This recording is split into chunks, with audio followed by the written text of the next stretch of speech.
కొనిస్తావా అన్న? మా మంచి అన్న. నువ్వైతే మంచిగా చదువుకోవాలి మరి, సరేనా?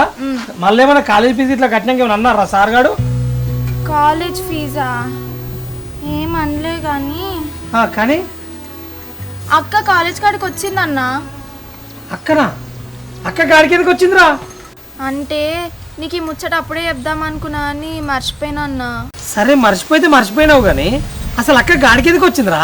ఏమో అన్న, పైసలు తీసుకొని నా కాలేజ్ ఫీజు కట్టనీకి వచ్చింది, కానీ నేను అప్పటికే బయటికి వచ్చిన. అవునా?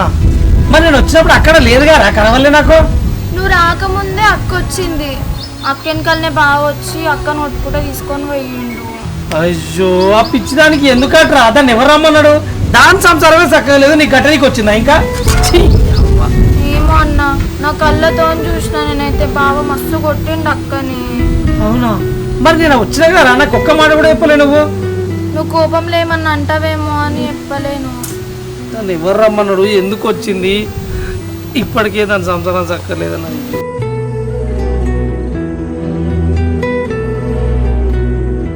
సరే అన్న, ఫస్ట్ అయితే తింటున్నా. పొద్దు పారా, ముందుగా అయితే ఇంటికి పంపాడు, తీసుకో.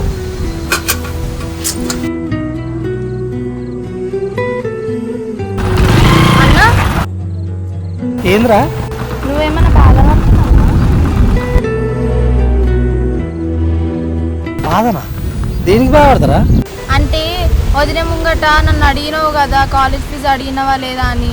నేను నాకు తెలియదు మర్చిపోయినా అన్న కదా, ఆ విషయంలో ఏమైనా బాధపడుతున్నావా? అరే చెల్లె, నువ్వు నా చెల్లెవురా. ఏం మాట్లాడినా వెనక ముందు ఆలోచించి మాట్లాడుతావు, నా సంగతి నాకు తెలియదా? నువ్వేం బాధపడకు.